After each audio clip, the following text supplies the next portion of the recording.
बिस्मिल्लाहिर्रहमानिर्रहीम। अस्सलाम वालेकुम नाज़रीन, आप देख रहे हैं आवाज़। मैं हूँ बारिश एहतिशाम अमीरुद्दीन। पाकिस्तान की सियासत में जो सर्कस चल रहा है वो तो कुछ महीने से अब चल ही रहा है। आपके सामने सूरत हाल है और पंजाब में ख़ास तौर पे जो सूरत हाल है वो कभी ऐसे कभी वैसे, और फिर हुकूमतें जिस तरह से बदल रही हैं इतनी जल्दी तो इंसान की ख्वाहिशात नहीं बदलती जिस तरह से ये मामलात चल रहे हैं या चलते हुए नज़र आ रहे हैं। बहरहाल शहबाज शरीफ साहब ने मौजूदा प्राइम मिनिस्टर, मौजूदा ख़ास तौर पे आज तक प्राइम मिनिस्टर हैं मियाँ शहबाज शरीफ साहब, फ्लोर ऑफ द हाउस पे उन्होंने सुप्रीम कोर्ट का कल जो फैसला आया था 3 जज साहिबान पर मुश्तमिल, उस पर भी कुछ कहा, मजीद कुछ बातें की। सबसे पहले सुन लेते हैं प्राइम मिनिस्टर ने क्या कहा, सुने।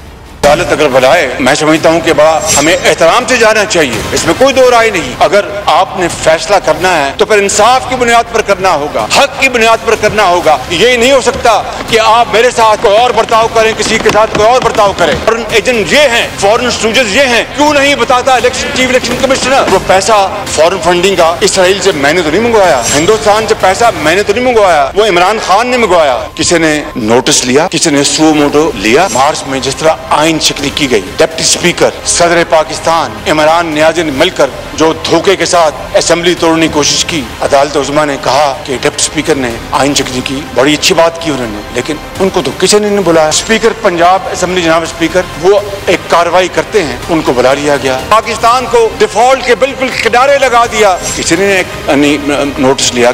इलाही का केस नैब बंद करता है, किसी ने कोई नोटिस। BRT पेशावर अरबों रुपए के गबन हुए, उसमें किसी ने कोई नोटिस नहीं लिया। हेलीकॉप्टर केस बंद होता है, किसी ने कोई नोटिस नहीं लिया। वजीर आजम की सकी बहन खामोशी से FBR से उसको NRO दिलवा दिया जाता है, किसी ने कोई नोटिस नहीं लिया, सब चुप थे। एक साबिक चीफ जस्टिस जो दिन रात सुओ मोटो लेते थे, आज ये 56 कंपनी को सुओ मोटो करो। आज भी वक्त है जनाब स्पीकर कि हम हालात को कंट्रोल कर लें। अगर हमने आज सच को सच ना कहा और झूठ को झूठ कहा और कल्ट को हमने फॉलो किया तो अल्लाह ना करे मेरे मुंह में खाक, ये खुदादाद मुल्क पाकिस्तान शदीद मुश्किलात में घिर जाए।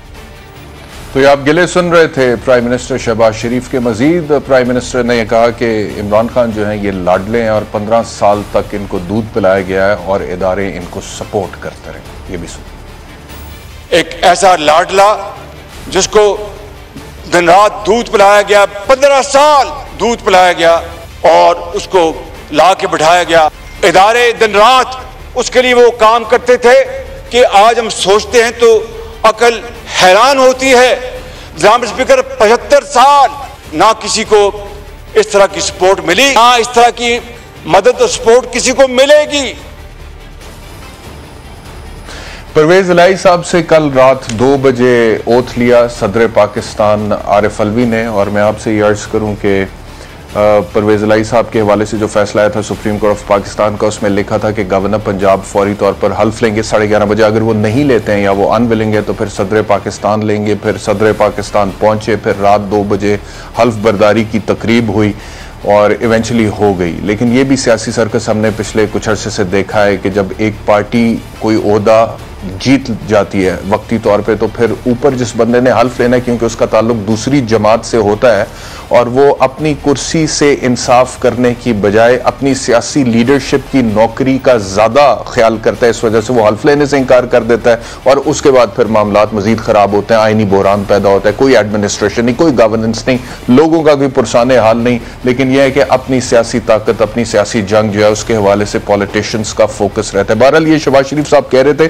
परवेज इलाही साहब की आज की सारे दिन की जो एक्टिविटी है वो मैं आपसे शेयर कर लूं। कुछ उन्होंने तबादले किए आते साथ ही। नंबर 1। नंबर 2, अदम एतमाद लाने का फैसला हुआ है। ज़राए की खबर है स्पीकर के खिलाफ, दोस्त मजारी के खिलाफ, और इमरान खान साहब का इंतजार हो रहा है कि कल वो आएंगे तो फिर पंजाब की काबीना के हवाले से फैसले करेंगे। यानी कि वो जो बात हो रही थी कि फौरी तौर पर पंजाब असेंबली और KPK असेंबली तहलील होगी और फिर अर्ली इलेक्शन की तरफ जाएंगे, फिलहाल फौरी तौर पर यह स्ट्रैटेजी लग नहीं रहा कि है। बहरहाल दूसरी तरफ से राना सनाउल्लाह साहब ने गवर्नर राज की कुछ धमकी दी, क्या कहा सुने। जिस किस्म की गुफ्तगू कल शाम से की जा रही है और बाज़ आवारा किस्म की गुफ्तगू करने के आदी हैं, वो जिस किस्म की गुफ्तगू कर रहे हैं कि जी हम फ़लाँ पे पाबंदी लगा देंगे, फ़लाँ पे ये कर देंगे, अगर उन्होंने कोई ऐसी हरकत की, मेरा उनको ये पैगाम है कि गवर्नर राज की समरी जो है वो वजारत दाखिला ने पेश करनी है और मैंने उसके ऊपर काम शुरू कर दिया है। मेरा अगर दाखिला बंद किया गया तो ये काफ़ी जवाब होगा गवर्नर राज के नफाज के लिए। तो फिर जवाब फवाद चौधरी साहब की तरफ से ये भी सुना। राना सनाउल्लाह की अभी क्या प्रेस कॉन्फ्रेंस देखें, शर्म आती है कि इस तरह के लोग पाकिस्तान के इतने बड़े ओहदों के ऊपर हैं। आज आप कह रहे हैं कि आप गवर्नर रूल लगा देंगे।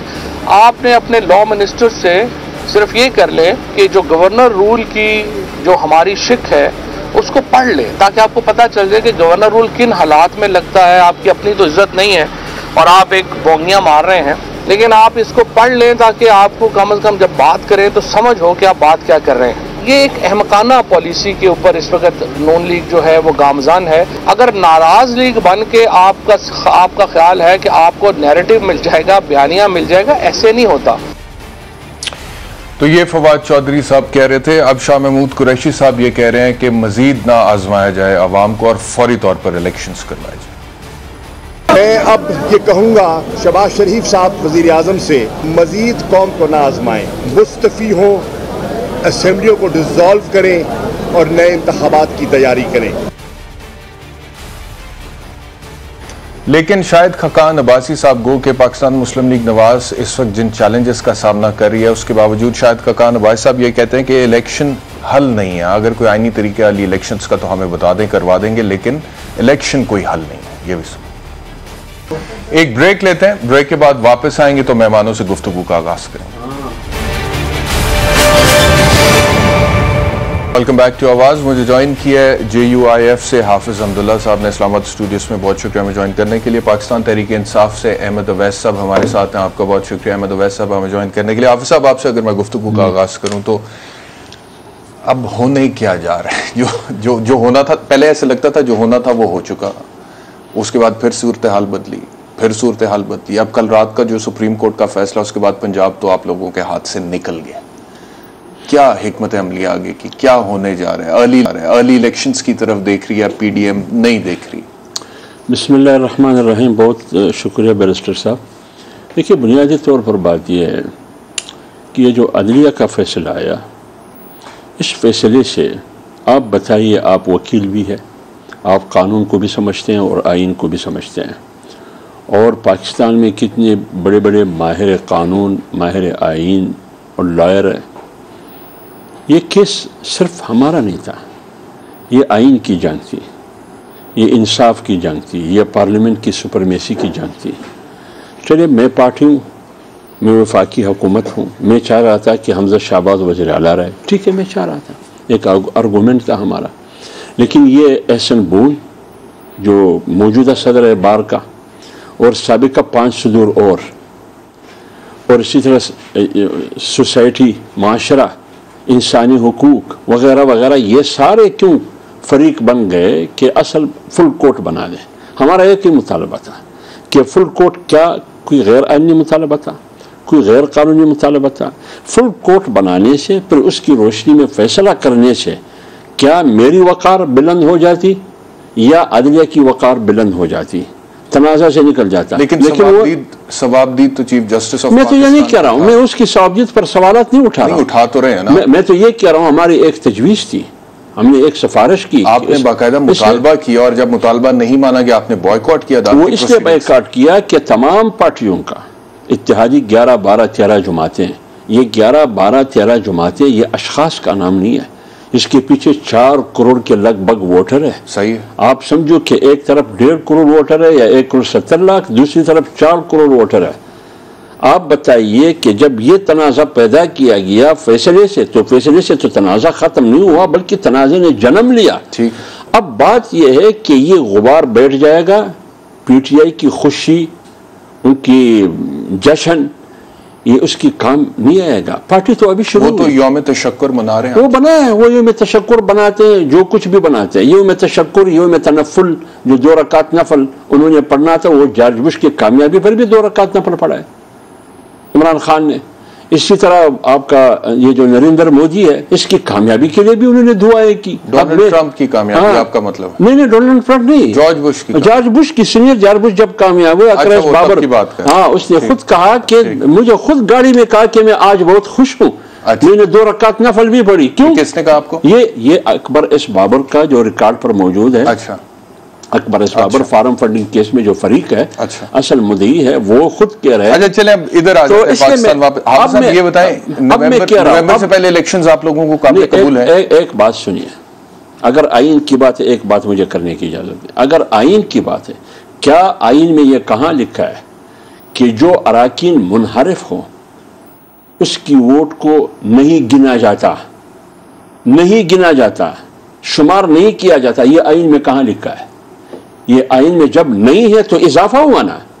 आइन में तरमीम की गई और आइन में तरमीम पार्लियामेंट का काम, तो एक इजाफा और करते, इस्तिंबात और इज्तिहाद करते, वो ये कि पार्टी हेड है। अगरचे आइन में पार्लियामेंट्री पार्टी लिखा है, एक इस्तिंबात और लिखते, एक लफ्ज जो इस्तेमाल किया जाता है कि बादी और नजर में हेड होता है। लिहाजा अगर हेड का हुक्म नहीं माना जाता तो फिर आप डिस्क्वालीफाइड हो जाते हैं। जिस तरह आपने वहां इस्तेमाल किया कि वोट नहीं गिना जाता, तो यहां ये इस्तेमाल भी कर सकते थे। जहां तक आपने इलेक्शन की बात की, एक बात पीटीआई भी कान खोल के सुने, इलेक्शन नहीं होगा, अर्ली इलेक्शन का फैसला हुकूमत और इलेक्शन कमीशन में, इसलिए वजह। लेकिन अब वो कहते, अब मतलब बताता हूं फ्रैंकली स्पीकिंग, जी बिल्कुल, अब आपके पल्ले है कि आप पंजाब हाथ से निकल गया है, केपीके में खान साहब की हुकूमत है, 12 जमातें एक तरफ हैं, वो अकेले एक तरफ हैं, उसके बावजूद वो भारे पड़ते हुए नजर आ रहे हैं। अदारों का आप खुद कह रहे हैं कि झुकाव उनकी तरफ है। प्राइम मिनिस्टर साहब की आज की जो तकरीर है सारी की सारी, वो कहते हैं सिस्टम का लाडला है, 15 साल दूध पिलाया गया, अवाम का वो एक जम्मे गफीर लेकर आ जाते हैं, उसके बाद जलसे कर रहे हैं, मोमेंटम गेन कर रहे हैं। तो क्या क्यों नहीं इलेक्शंस? इलेक्शन देखिए, इमरान खान ने इस मुल्क को इतना नुकसान पहुंचाया। एक तो 4.25 साल जो उन्होंने हुकूमत की मईशत को उन्होंने ज़मीन बोस कर दी। लास्ट में जब उन्होंने स्टेट बैंक को IMF के हवाले किया, IMF के रास्ते पहले इस सवाल का जवाब मैं इसी बता रहा हूँ। Election why not? मेरा जवाब इसी से रिलेटेड है। खौफ है कि इमरान खान तो आई अक्सरियत ले जाएगा? नहीं, वो खौफ नहीं है। फिर क्या है? सवाल है पाकिस्तान का। एक है सियासत, एक है रियासत। इमरान खान ने IMF से मादा करके पाकिस्तान को डुबोया, फिर IMF के मादे को सत्यानाश करके फिर डुबोया। अब हम पाकिस्तान को उठाना चाहते हैं, पाकिस्तान को माशी तौर पर उठाना चाहते हैं। लिहाजा हम पाकिस्तान को डुबोने नहीं देंगे, इस कश्ती को मजबूत करने देंगे। लेकिन ये कश्ती उस वक्त मजबूत होगी जब आपकी मईशत। आपको लगता है इमरान खान अगर दोबारा आ जाते हैं, जो कि वो आ जाएंगे अगर अर्ली इलेक्शंस होते हैं, तो फिर पाकिस्तान की कश्ती डूब जाएगी? उसने डुबाया, उसने डुबाया, यानी तो अभी 3 महीने में जो इमरान खान पाकिस्तान का वाहिद 54 रुपए डॉलर महंगा हुआ है। मैं बताता हूं, पाकिस्तान ये भी इमरान खान की वजह से। पाकिस्तान का वाहिद हुक्मरान इमरान खान ने, जिसमें बहुत अच्छे और आसान तरीके से पाकिस्तान को डुबो दिया। अहमद अवैस साहब, आपने दो सूबों की बात की, केपी और पंजाब। जी देखिए, हुकूमत नाम मैंडेट का नहीं है। ये तो हमने कहा कि 25-18 का जो मैंडेट है, ये चोरी शुदा मैंडेट है। अब भी पंजाब में मैंडेट PMLN का, इत्तेहादी जमातों का है। बलूचिस्तान में इत्तेहादियों की हुकूमत है। सिंध में पीपल्स पार्टी इत्तेहादियों की हुकूमत है। अक्सरियत पंजाब में आज भी मुस्लिम लीग नून का है। अच्छा, चले मैं आता हूं आपकी तरफ वापस। अहमद अवैस साहब, ये फरमाइएगा कि एक तो जो कल का सुप्रीम कोर्ट का फैसला है उसके ऊपर बड़ी तनकीद हो रही है PDM जमातों की तरफ से, और दूसरा यह है कि सुप्रीम कोर्ट बार एसोसिएशन और बार काउंसिल्स ने सुप्रीम कोर्ट रूल्स में तरमीम का मुतालबा कर दिया और एक मुश्तरका एलामिया इशू किया गया जिसमें मुतालबा किया गया कि 5 सीनियर तरीन जजेस की कमेटी केस फिक्सिंग के हवाले से, अस्कुत नोटिस के हवाले से, बेंचेस बनाने के हवाले से फैसला किया करे। नजरसानी की जो पिटीशन दायर होती है वो मरकजी जो बेंच था उसके अलावा मुख्तलिफ बेंच उसको सुने, और जूनियर जजेस की सुप्रीम कोर्ट में तकर्री जो होती है उसकी भी उन्होंने कहा कि मुजम्मत करते हैं। और वफाकी काबीना का जो इजलास हुआ है उसमें पंजाब से मुतालिक जो सुप्रीम कोर्ट का फैसला आया उस पर उन्होंने भी, जाहिर बात है तशवीश का तो इजहार करना ही था, लेकिन उन्होंने कहा कि ये सो मोटो नोटिस लेना और बेंच बनाने का इख्तियार सिर्फ चीफ जस्टिस का नहीं है। तो पहले तो एक वकील की हैसियत से इस फैसले को आप, जाहिर बात है डिफेंड तो करेंगे, लेकिन कैसे डिफेंड करते? बिस्मिल्लाहिर्रहमानिर्रहीम। देखिए, बात यह है कि जो कल का फैसला था इसको किसी भी एतबार से आप देखें कि उसमें तमाम जो एक ज़रूरियात हैं, जो नीड्स हैं इंसाफ को पूरा करने की, वो तमाम बातें पूरी की गई हैं। पेशेंट हेयरिंग दी गई है। बाज़ वकला ने आगे थोड़ा सा एरोगेंस का मुजाहरा किया है, जजिस के ऊपर डायरेक्ट इस किस्म की इस अंदाज में बात की है कि जो जेब नहीं देती और जैसा नहीं कहना चाहिए था। लेकिन बेंच ने किसी किस्म का जो है रिएक्शन शो नहीं किया, कोई इम्पल्सिव एटीट्यूड हमें नज़र नहीं आया उनका। तो ये एक अच्छा माहौल था जो मुस्तकिल इतने दिन डे टू डे हियरिंग हुई और वो कंटिन्यू रहा। उसमें बिल्कुल किसी किस्म की बेंच की तरफ से किसी भी वकील की तजलील नहीं की गई, किसी को बुरा भला नहीं कहा गया। हाँ, बात यह है, अब फैसले की तरफ आ जाइए तो फैसले में तो पहली ये प्रोपोजिशन जो यहाँ पे आई है, ये पाकिस्तान की तारीख में पहली दफ़ा ये प्रोपोजिशन जो है इस रंग में सामने आई है, और लिहाजा ये इसको एड्रेस करने के लिए भी उन्होंने बड़ा अच्छा तरीके से इसको टेकअप किया है कि ये पहली दफ़ा ये आर्टिकल 63A(1)(b) जो है उसको इंटरप्रेट किया है उन्होंने बड़े अच्छे तरीके से कि इसमें दो अलग अलग एंटिटीज़ हैं। एक पार्लियामेंट्री पार्टी है जिसका काम जो है वो अपने ग्रुप को पार्लियामेंट के अंदर जो ग्रुप है उस पॉलिटिकल पार्टी का, उसको इंस्ट्रक्शन देना और डायरेक्शन देना है कि तुमने फलां को वोट करना है, फलां से एब्सटेन करना है। और अगर वो उस डायरेक्शन को एग्री नहीं करते हैं और डिफाई करते हैं तो वो डिफेक्शन क्लास के अंदर फॉल करेगा और वो वोट इनवैलिड डिक्लेयर हो जाएगा। और पार्टी हेड का काम क्या है?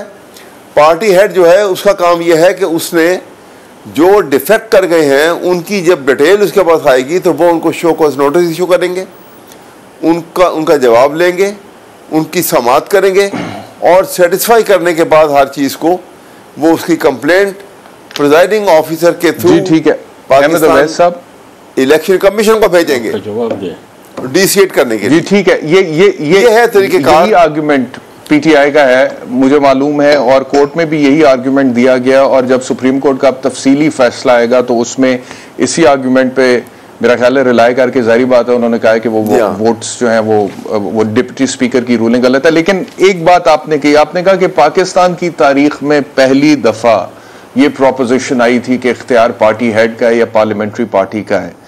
तो वो जो फिर पीडीएम की जमातों का मौकिफ था, वो कहते थे कि एक फुल कोर्ट होना चाहिए क्योंकि एक पेचीदा मामला है, एक अहम मामला है, पाकिस्तान की सियासत के रुख का तयन करेगा। पूरी एक पाकिस्तान का जो सबसे बड़ा 12 करोड़ आबादी का सूबा है उसमें हुकूमत का तख्ता उलट सकता है इस एक फैसले की वजह से, सिर्फ इस तशरीह पर कि पार्टी हेड ने डायरेक्शन देनी है, पार्लिमानी पार्टी ने डायरेक्शन देनी है। तो हमारा बड़ा सादा सा एक अदना सा मुतालबा है कि फुल कोर्ट इसको सुन ले and once and for all इसको डिसाइड कर दे। और आप खुद कह रहे हैं कि पाकिस्तान की तारीख में पहली दफा यह प्रोपोजिशन सामने आई है। तो अगर इतना अहम मामला था और पहली दफा यह प्रोपोजिशन सामने आ रही थी तो आपके ख्याल में फुल कोर्ट बन नहीं जाना चाहिए था? क्या हर्ज था? बना देना चाहिए था फिर तो।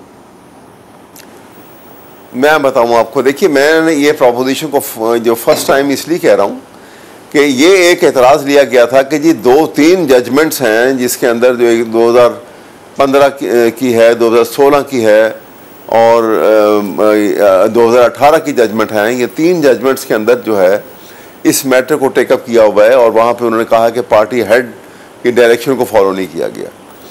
तो मैं ये कह रहा हूँ कि ये इस अंदाज में, देखिए जब एक लीगल प्रोपोजिशन बनती है तो उसके पीछे वो मुहर्रकात देखने होते हैं, वो सर्कमस्टांसिस और वो पिक्यूलियर कंडीशन देखनी होंगी कि जो which lead to such proposition.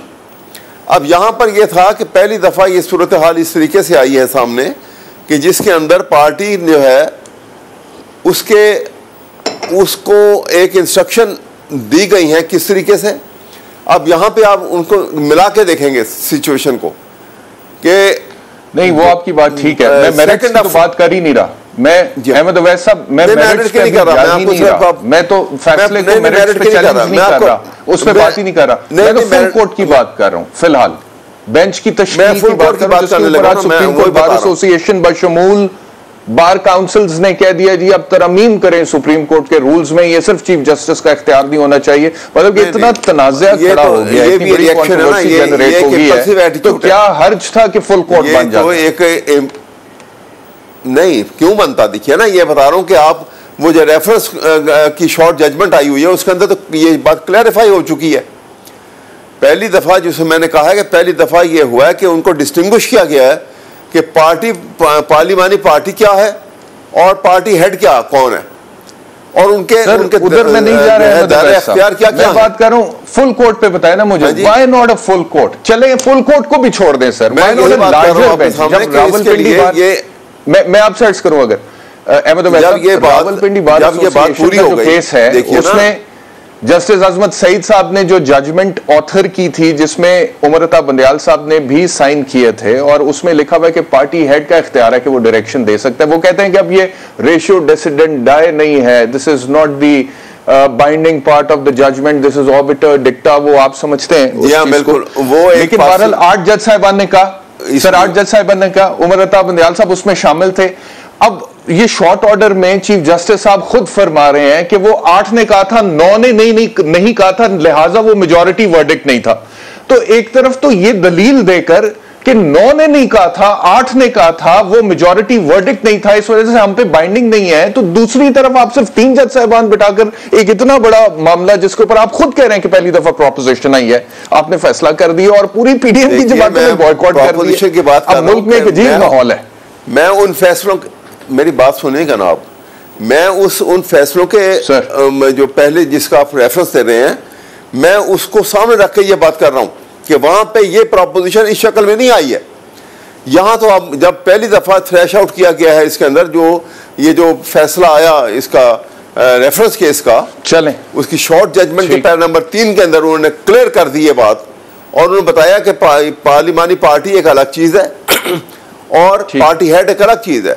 उसका इख्तियार क्या है कि मैं आता हूं वापस देनी है और डायरेक्शन देनी है। लेकिन आप फिर मेरिट्स पे चले गए, मेरिट्स पे तो मैं जा ही नहीं रहा, मैं तो सिर्फ ये बात कर रहा हूं कि पीडीएम की जमातों का जो मुतालबा था कि हमें फुल कोर्ट चाहिए, आपने अगर नहीं दिया तो आप लार्जर बेंच दे सकते थे, क्योंकि आप खुद अपने फैसले में ये फरमा रहे हैं कि जी देखें वो रावलपिंडी बार एसोसिएशन का जो फैसला था जिसमें उस वक्त एक जज उमर अता बंदयाल जो कि तब जस्टिस थे, अब चीफ जस्टिस हैं, वो खुद चीफ जस्टिस आप फैसले में ये लिख रहे हैं कि उन्होंने अगर साइन भी किया था तो एक जज अपना जहन बदल सकता है बदलते हालात के साथ, क्योंकि जुडिशियल माइंड की एप्लीकेशन अकॉर्डिंगली वो अपनी तब्दील कर सकता है। तो एक तरफ तो आप वो 8 की बात कर रहे हैं कि वो 9 नहीं थे तो इस वजह से वो बाइंडिंग नहीं है, दूसरी तरफ यहाँ पे खुद आप कह रहे हैं ये अहमद अवैस साहब के पहली दफा की प्रोपोजिशन है, बड़ा इंपॉर्टेंट है, तो 3 जज साहिबान ने फैसला कर दिया। सियासत में बड़ी शिद्दत और हिद्दत और बॉयकॉट आ गया। बहरहाल एक ब्रेक लेते हैं, ब्रेक के बाद वापस आते हैं।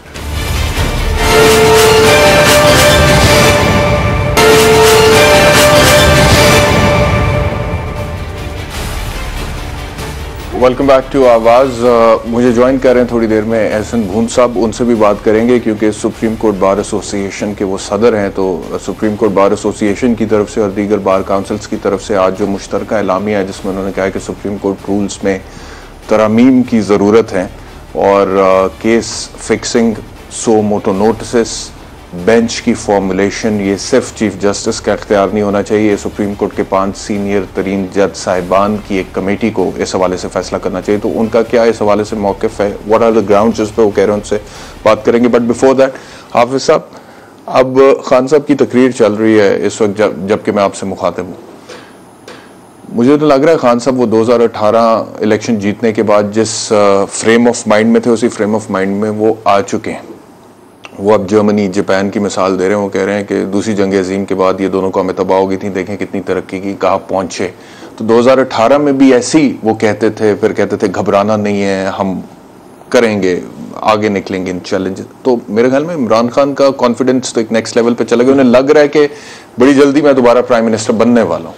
देखिए बैरिस्टर साहब, अदब के साथ हम सच इतने डटाई से नहीं बोल सकते हैं जितना वो झूठ बोल सकते हैं, एक बात। दूसरी बात ये 2018 से नहीं, ये 2011, 10 और 12 से ये तकारीर है। उन्होंने ये भी कहा कि जापान और जर्मनी का बॉर्डर एक दूसरे के साथ मिलता है। क्या मिलता है वो? उन्होंने ये भी कहा कि मैं 50 लाख 1 करोड़ नौकरियाँ और 50 लाख घर दूंगा, दिया उन्होंने। उन्होंने ये भी कहा कि गाय से आप लोग 10 किलो दूध निकालते हैं, क्यों 26 किलो दूध नहीं निकालते हैं? क्या कोई निकाल सकता है? ज़बरदस्ती कैसे निकाल दे किसी से? देखिए, बात यह है कि एक बात उन्होंने रियासत मदीना की बात भी की। मुझे एक बात, आप साहिब मुताला शख्स है, आप मुझे बताइए कि पौने 4 साल में नबी अलैहिस्सलातु वस्सलाम ने रियासत मदीना में तमाम अक़वाम को इकट्ठा करके मिसाक मदीना के नाम से, लेकिन इस शख्स ने रियासत मदीना का नाम लेकर कौम को तकसीम किया। इसने सियासत, अगर रियासत मदीना की सियासत है, वो तो अखलाक सिखाते थे। अखलाक नाम है हुस्न गोई की, अखलाक नाम है किरदार, सूरत और सीरत की।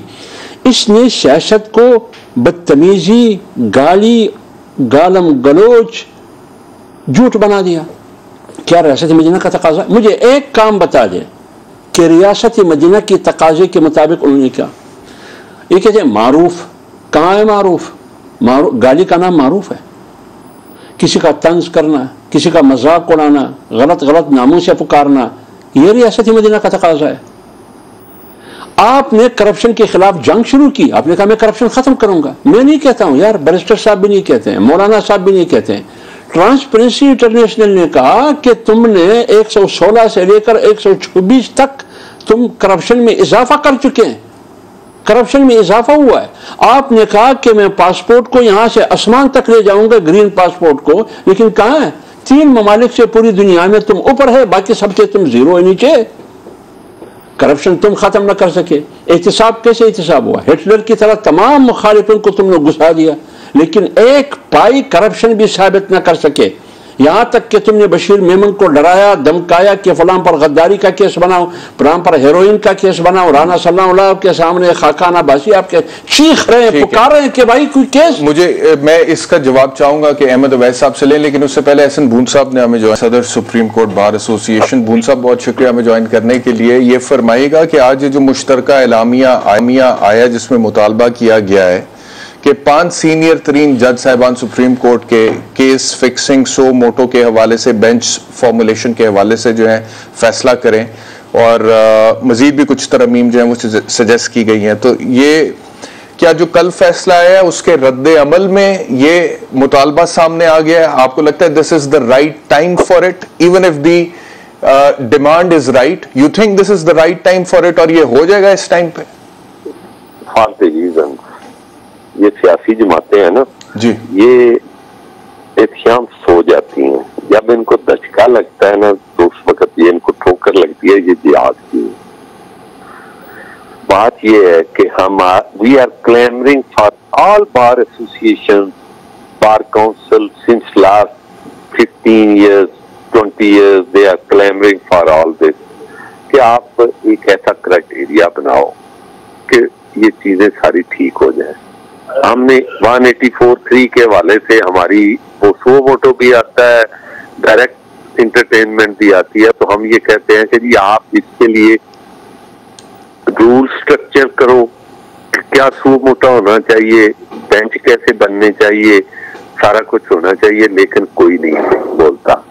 हमने इस मौजूदा हालात में इसी तरह हम कहते हैं 184(3) की अपील होनी चाहिए कि एक for all time to come किसी भी पार्टी की फेट फील हो जाती है तो वो मोटो में या 184(3) में, तो उसका राइट ऑफ अपील भी नहीं रहता।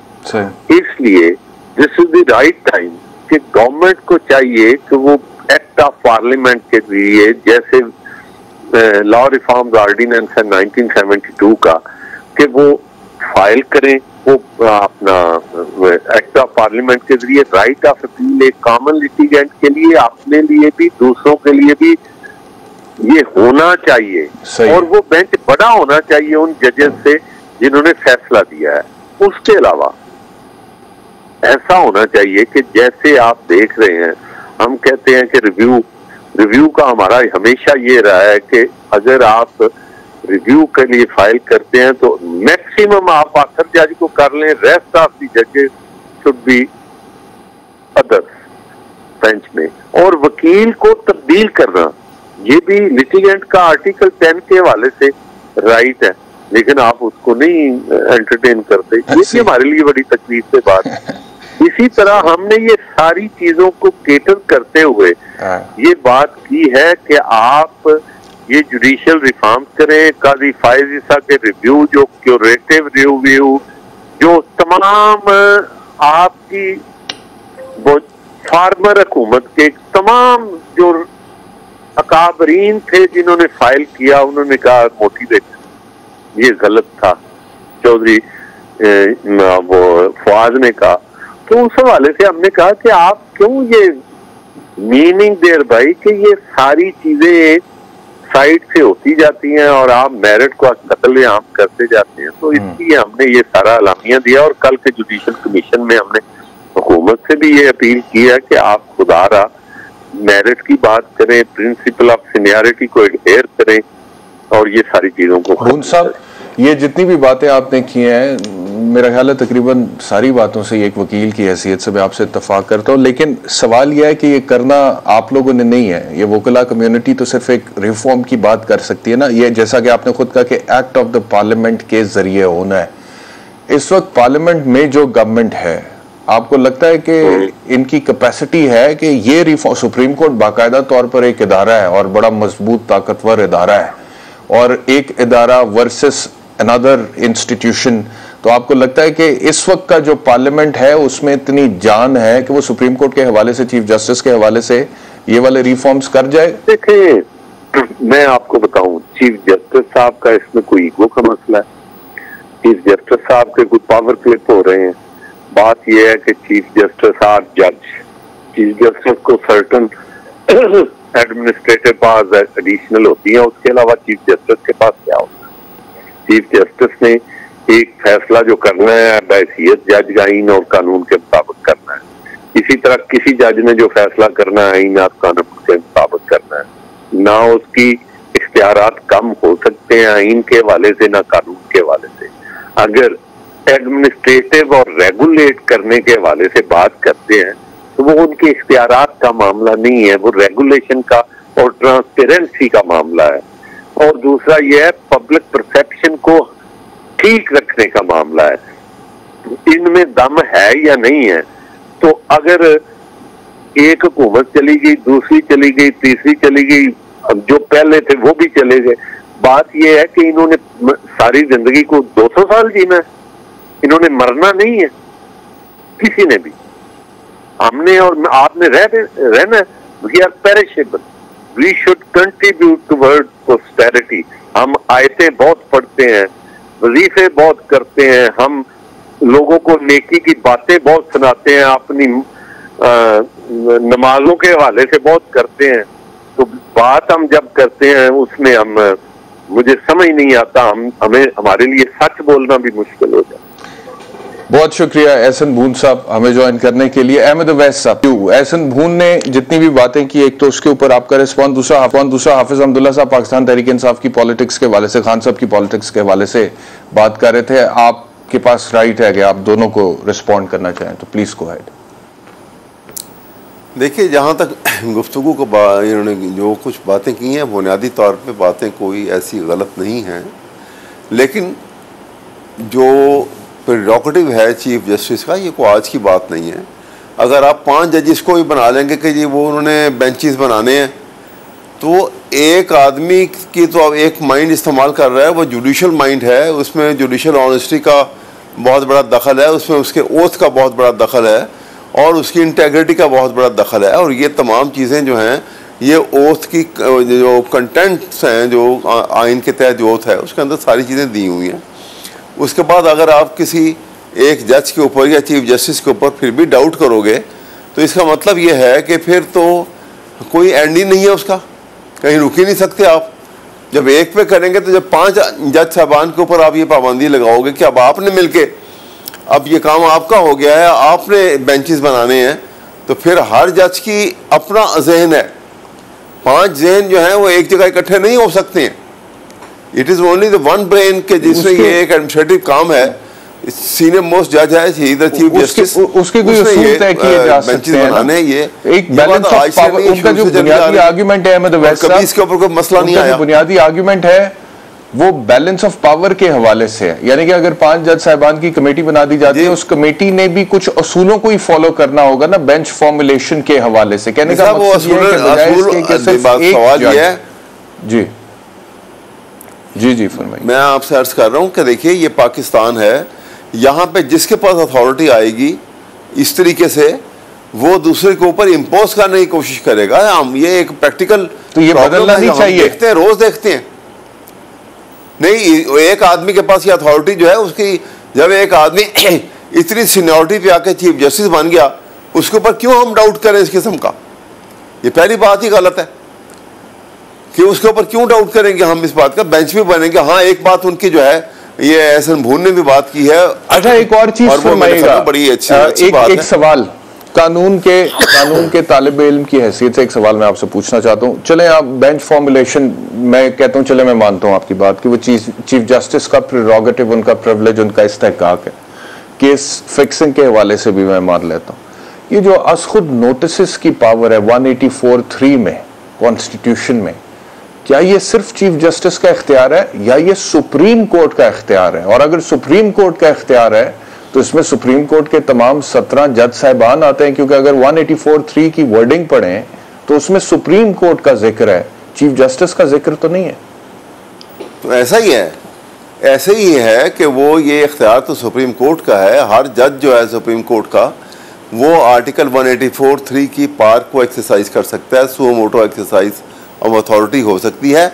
हाँ, जो बात तो इन्होंने की है ना भून साहब ने, वो मैं सुनिए जरा, वो बड़ी अच्छी बात ये है कि अब तक इसके ऊपर प्रॉपर तरीके से वो कोई ना रूल्स बने हैं, ना ये कि उसमें राइट ऑफ अपील जो है, क्योंकि जब अगर पहली दफ़ा एक प्रोपोजिशन जो है ये गई है पिटीशन की शक्ल में, कॉन्स्टिट्यूशन पिटीशन की शक्ल में सुप्रीम कोर्ट के पास गई है, और वो 3 जजेस ने बैठ के या 5 जजेस ने बैठ के अगर उसके ऊपर कोई अपना फैसला दे दिया है, तो एक उसके ऊपर एक लार्जर बेंच बना देना चाहिए जो उसकी अपील सुन सके।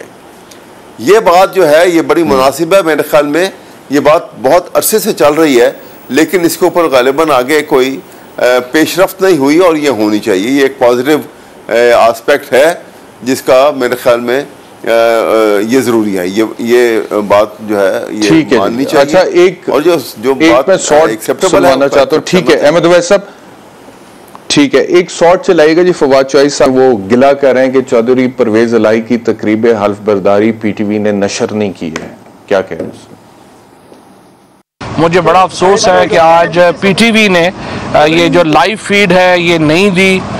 मैं सेक्रेटरी इंफॉर्मेशन को और पीटीवी के जो जिम्मेदारान हैं उनको बता देना चाहता हूँ, ये सिर्फ 15 दिन है। ये जो हरकत है हम इसको माफ़ नहीं करेंगे। जो इन्होंने यहाँ पे आज ये जो बदमाशी की है, जो मरियम औरंगजेब की इन लोगों ने कहने के ऊपर, तो मरियम औरंगजेब तो खुद जेल में जा रही है। आप लोग भी अगर जाना चाहते हैं तो आपकी मर्जी है। परवेज अलाई तो चीफ मिनिस्टर बन गए हैं, वो पीटीवी पे दिखाने से ना दिखाने से तो फ़र्क नहीं पड़ता, लेकिन एक कर्टसी होती है। जो भी लोग जिम्मेदार हैं उनको मैं बता देना चाहता हूँ, वो इंशाअल्लाह ताला अगले महीने इन जगहों पे नहीं होंगे।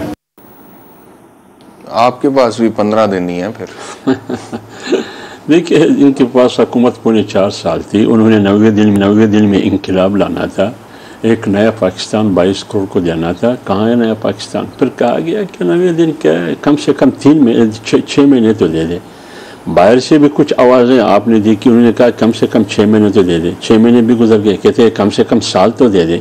अभी कहते हैं कि नहीं, हमें 15 साल हुकूमत करने दे, क्योंकि मैंने अमीर उल-मोमिनीन बनना है, इंकलाब इतनी आसानी से नहीं आएगी। देखिए, बात यह है, उन्होंने जिसको जेल में डालना था, इसको जेल में डालेंगे, उसको जेल में, सबको जेल में डाल दिया। लेकिन क्या हुआ? मुल्क की तरक्की हुई? न सियासी तौर पर मुल्क मुस्तहकम हुआ, न माशी तौर पर मुल्क मुस्तहकम हुआ। बैरूनी दुनिया में खारिजा पॉलिसी के हवाले से मुल्क तनाई का शिकार हुआ। क्या किया उन्होंने? आज भी वो इसी माइंड सेट के लोग हैं। बात करते हैं मदीने की रियासत की, मदीने की रियासत में बात होती है खुदा परस्ती की, लेकिन ये खुद परस्ती का शिकार है। उधर बात होती है खुदा पसंदी की, ये इमरान खान से लेकर फवाद से लेकर फयाज चौहान तक ये सारे खुद पसंदी और अनानियत के शिकार है। लिहाजा हुकूमतें अनानियत से नहीं चलती हैं। अभी देखिए, आपने ओवैस साहब की बात सुनी, क्या मुशावरत में मुशावरत, पार्लियामेंट नाम है मुशावरत का। हुकूमत वज़ीर आज़म का नाम नहीं है, हुकूमत पूरी कैबिनेट का नाम है। सही, वज़ीर आज़म हेड कर रहा है। सुप्रीम कोर्ट नाम सिर्फ एहतराम के साथ, इज्जत के साथ, सिर्फ चीफ जस्टिस साहब का नाम नहीं है, 17 जजों का नाम है। अगर फर्ज करे एक के बजाय 4 जज बैठ के मुशावरत करे, 5 बैठ के मुशावरत करे कि क्या इसका सोमोटो लेना है या नहीं लेना है, मसलन, या इस केस में किस केस को आगे रखना है, किसको पीछे रखना है, किस तरह बेंच बनाना है, किस तरह बेंच नहीं बनाना है, क्या फैसले करने हैं, क्या नहीं करने हैं, पहले जब आप इनिशिएटिव लेते हैं तो इसमें कवायद क्या है। यानी जितनी भी बातें हो रही है ये तो यही असनबोन और इसके साथ साबिक जो बार के सदूर है वो है, इसी बिरादरी के लोग हैं, जिस बिरादरी से फवाद ताल्लुक रखता है, जिस बिरादरी से ओवैस ताल्लुक रखता है, ये तो उनकी बात है, ये तो किसी सियासतदान की बात तो नहीं है।